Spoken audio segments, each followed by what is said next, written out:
Ayat hari ini adalah Markus 15, ayat 1-15. Mari kita baca bersama.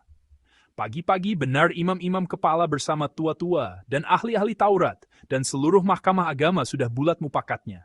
Mereka membelenggu Yesus lalu membawanya dan menyerahkannya kepada Pilatus. Pilatus bertanya kepadanya, "Engkaukah raja orang Yahudi?" Jawab Yesus, "Engkau sendiri mengatakannya." Lalu imam-imam kepala mengajukan banyak tuduhan terhadap dia. Pilatus bertanya pula kepadanya, katanya, "Tidakkah engkau memberi jawab? Lihatlah betapa banyaknya tuduhan mereka terhadap engkau." Tetapi Yesus sama sekali tidak menjawab lagi, sehingga Pilatus merasa heran. Telah menjadi kebiasaan untuk membebaskan satu orang hukuman pada tiap-tiap hari raya itu menurut permintaan orang banyak. Dan pada waktu itu adalah seorang yang bernama Barabas sedang dipenjarakan bersama beberapa orang pemberontak lainnya. Mereka telah melakukan pembunuhan dalam pemberontakan. Maka datanglah orang banyak dan meminta supaya sekarang kebiasaan itu diikuti juga. Pilatus menjawab mereka dan bertanya, "Apakah kamu menghendaki supaya kubebaskan raja orang Yahudi ini?" Ia memang mengetahui bahwa imam-imam kepala telah menyerahkan Yesus karena dengki. Tetapi imam-imam kepala menghasut orang banyak untuk meminta supaya Barabaslah yang dibebaskannya bagi mereka. Pilatus sekali lagi menjawab dan bertanya kepada mereka, "Jika begitu, apakah yang harus kuperbuat dengan orang yang kamu sebut raja orang Yahudi ini?" Maka mereka berteriak lagi, katanya, "Salibkanlah dia." Lalu Pilatus berkata kepada mereka, "Tetapi kejahatan apakah yang telah dilakukannya?" Namun mereka makin keras berteriak, "Salibkanlah dia." Dan oleh karena Pilatus ingin memuaskan hati orang banyak itu, ia membebaskan Barabas bagi mereka. Tetapi Yesus disesahnya lalu diserahkannya untuk disalibkan.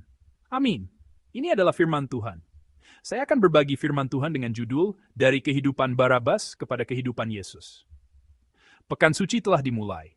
Saya berharap kita dapat merenungkan langkah-langkah Tuhan secara mendalam melalui firman-Nya dan mengikuti jalannya, bahkan hanya untuk satu langkah. Firman Tuhan hari ini adalah sebuah adegan yang sangat kita kenal. Namun, hanya karena kita akrab dengannya, bukan berarti kita bisa melewatinya begitu saja.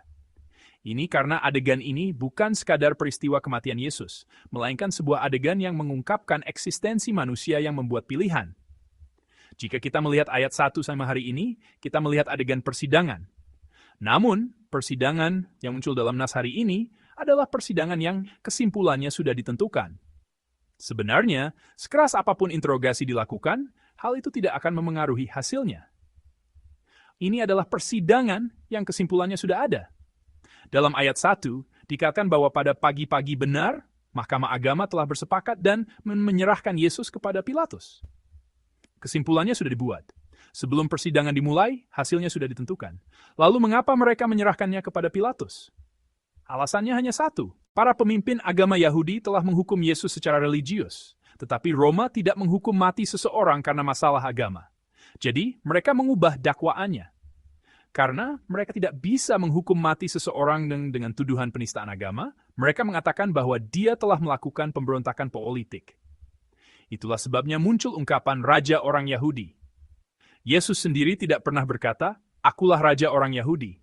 Namun, mereka menuduhkan gelar Raja orang Yahudi untuk mengubah dakwaan dari penistaan agama menjadi pemberontakan politik.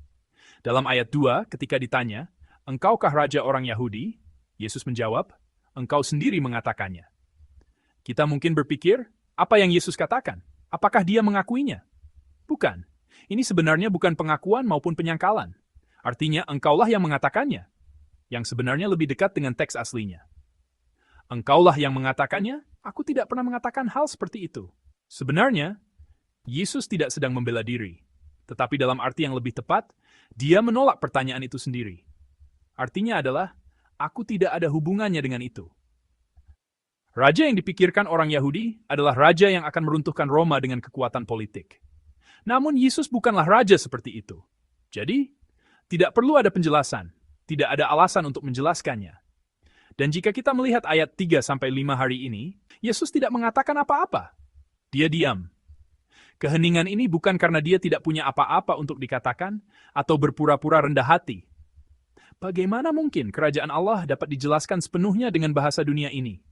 Di hadapan kekuasaan duniawi, sekeras apapun kita berbicara tentang kerajaan Allah, itu hanya akan terdengar seperti omong kosong. Jadi, Tidak ada percakapan yang bisa terjadi. Yesus tidak punya alasan untuk berbicara. Jika kita melihat ayat 6-13 hari ini, orang-orang pada akhirnya memilih Mesias yang mereka inginkan. Ada tradisi untuk membebaskan satu orang narapidana pada hari raya. Siapakah orang yang muncul di sini? Dialah Barabas. Tiba-tiba, dalam kisah Yesus muncul seorang tokoh bernama Barabas. Dalam teks aslinya, Barabas adalah Bar-Aba, di mana Aba adalah bapak dan Bar adalah anak. Dalam Alkitab, jika ada Bar, itu berarti anak. Jadi Barabas berarti anak bapak.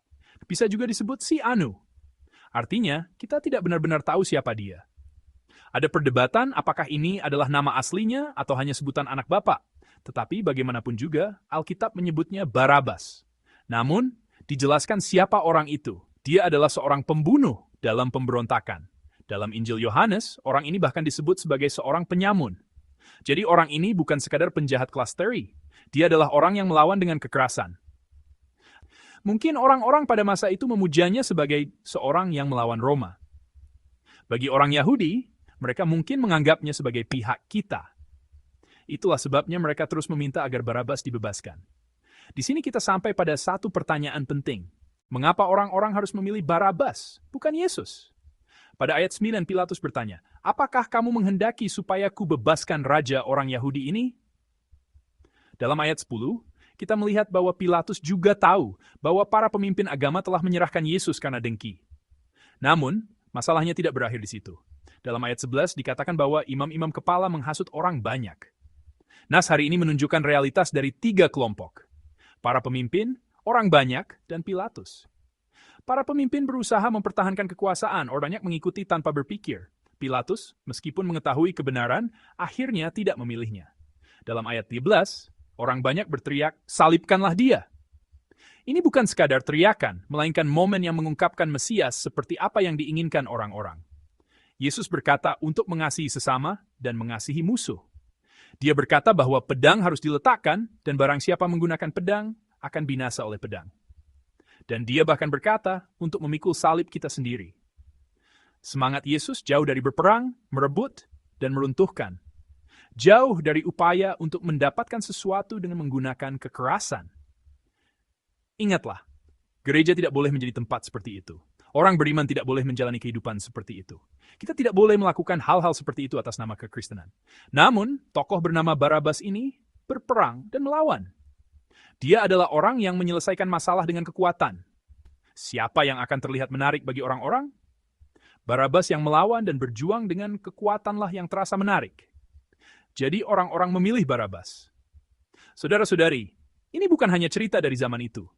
Hal yang sama terjadi sekarang. Kita mengatakan dengan mulut bahwa kita menginginkan Yesus, tetapi pada kenyataannya kita menginginkan solusi yang lebih cepat, lebih kuat, dan lebih kasat mata. Inilah wajah yang diinginkan kekristenan saat ini. Pilatus juga muncul dalam nas hari ini.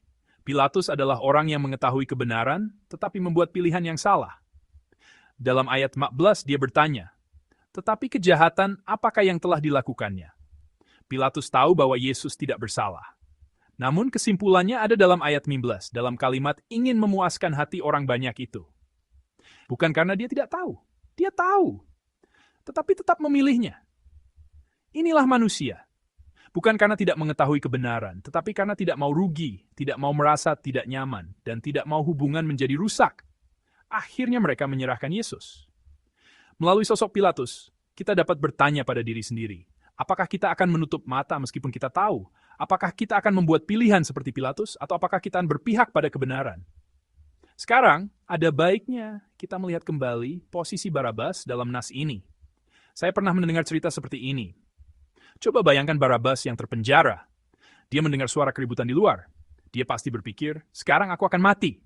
Tetapi pintu terbuka. Kepala penjara berkata, keluarlah. Dia tidak apa yang terjadi. Lalu dikatakan, bukan kamu, tetapi Yesus yang akan mati sebagai gantinya. Saudara-saudari, adegan apakah ini?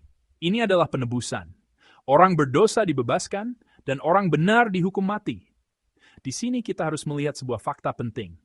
Bukan hanya Barabas yang dibebaskan, tetapi kitalah Barabas. Kita adalah orang berdosa di hadapan Tuhan. Kita adalah orang berdosa yang dipenuhi dengan kekerasan dan kejahatan yang mengerikan, tetapi kita telah dibebaskan. Alasan kita hidup adalah karena Yesus mati sebagai ganti kita. Ada seorang sarjana Swedia dan pemenang hadiah Nobel Sastra bernama Per Lagerkvist. Dalam novelnya yang berjudul Barabbas, dia membayangkan bagaimana Barabbas hidup setelah dibebaskan. Novel tersebut berakhir dengan Barabbas kembali ke teman-temannya yang bejat dan menemukan istrinya telah dirajam sampai mati setelah pindah ke agama Kristen. Dan kemudian Barabbas sendiri menjadi tahanan yang dirantai lagi dan akhirnya disalib sebagai seorang Kristen. Ini adalah cerita fiksi imajinatif, tetapi dari sini kita dapat menyadari identitas kita yang penting. Hidup bagi Yesus yang telah mati untukku, itulah kehidupan seorang Kristen sejati. Seharusnya tidak berhenti pada kesadaran bahwa Tuhan telah menyelamatkanku. Yang penting adalah bagaimana Barabbas yang telah dibebaskan itu harus hidup. Banyak orang hanya berkata, karena Tuhan telah menyelamatkanku, aku harus bersyukur, aku harus hidup dengan baik. Tetapi Alkitab bertanya lebih dalam. Siapakah yang sedang engkau ikuti sekarang? Apakah engkau akan hidup mengikuti jalan Yesus? Orang-orang memilih Barabbas, bukan Yesus. Alasannya sederhana. Karena jalan Yesus tidak nyaman. Namun Injil mengatakan bahwa kita adalah Barabbas. Injil mengatakan bahwa karena itulah Yesus mati sebagai gantinya. Jika demikian, saya percaya bahwa hidup kita sekarang harus berubah dari kehidupan Barabbas menjadi kehidupan Yesus. Ini adalah Pekan Suci. Saya berharap selama Pekan Suci ini, kita tidak hanya berakhir dengan pemikiran samar-samar, mari kita terima kasih karunia. Kita harus menaati setidaknya satu hal dengan jelas. Saya mohon Anda untuk bertanya pada diri sendiri, setidaknya sekali hari ini. Apakah hari ini aku berusaha mengikuti Yesus, atau aku menginginkan Barabbas? Dan jika memungkinkan, tulislah secara singkat. Apakah Anda menginginkan solusi yang lebih cepat? Apakah Anda mencoba memaksakan kehendak dengan cara yang lebih kuat? Apakah Anda berkompromi karena tidak mau rugi? Apakah Anda lebih ingin menang daripada mengasihi? Saya berharap ini menjadi waktu untuk secara jujur merenungkan siapa yang kita pilih dalam hidup kita, bukan sekadar merenung secara emosional. Yesus memikul salib sebagai ganti kita. Sekarang, hidup kita adalah hidup yang mengikuti Dia.